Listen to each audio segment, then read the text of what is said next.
Now, what's interesting, just to the last a discussion on the rulemaking during that interim period that you mentioned, since they're likely to be interim rules, the DoD has mentioned that there's possibly some form of incentive to going out and getting these certifications and assessments during that interim period. They have not defined what that incentive might be. I know that there's been some concern for folks about preference and preferential availability, I would assume.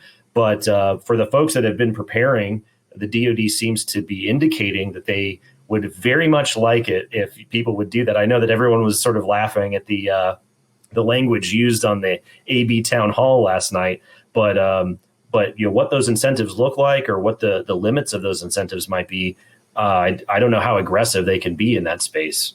Well, let me put the lawyer regulatory guy hat on again. They need to have incentives. I mean, after all, these folks have put themselves into the CMMC ecosystem and have invested a lot to become anything from, an RP to a C3PAO or to a trainer, et cetera. So, there's a lot of progress being made there after a long gestation. We are going to have more assessors. We're going to have more capability. And we do know what 171 is, and we do have 171A to tell us what's to be assessed. Right. So, the reason that the incentives are so important is to give companies more reason to act now rather than sitting around waiting and doing nothing until the rules become final. Now, what might those incentives be? Well, it's entirely possible for DoD in an acquisition to decide that it's really interested, as a matter of in evaluating your technical proposal, to know what your credentials are for cybersecurity.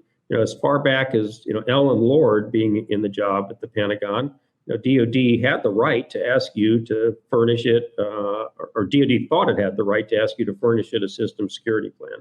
So it wouldn't surprise me if we were to see acquisitions in which companies are told they're going to be evaluated upon their enterprise security, and which give companies the opportunity to inform the government where they have taken voluntary efforts to be assessed. So I think the credential will find a way to be useful in acquisition decisions. That means it's a positive discriminator in competitive settings. And I think for companies in the middle and lower tier, it will go a long way to satisfying the demands of your prime, that you are a trusted participant in their supply chain.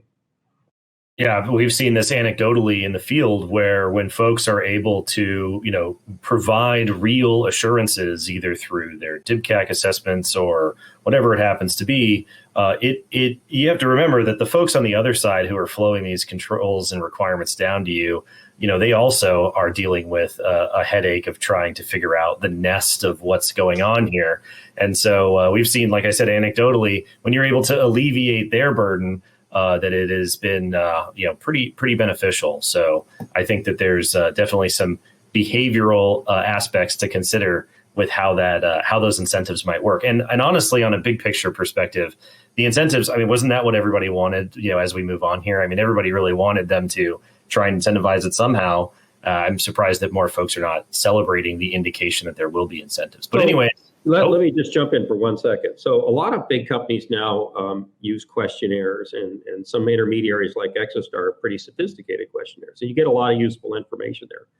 But if I'm a big company and I'm working on a critical program where I know there is going to be information that's impactful to national security, and if I have a choice between vendor A, who fills out the questionnaire and gives me really good information, and vendor B, who has gotten essentially what was a CMMC level 3 equivalent assessment, well, I'm going to like vendor B, because that assessment is going to have a little bit more value.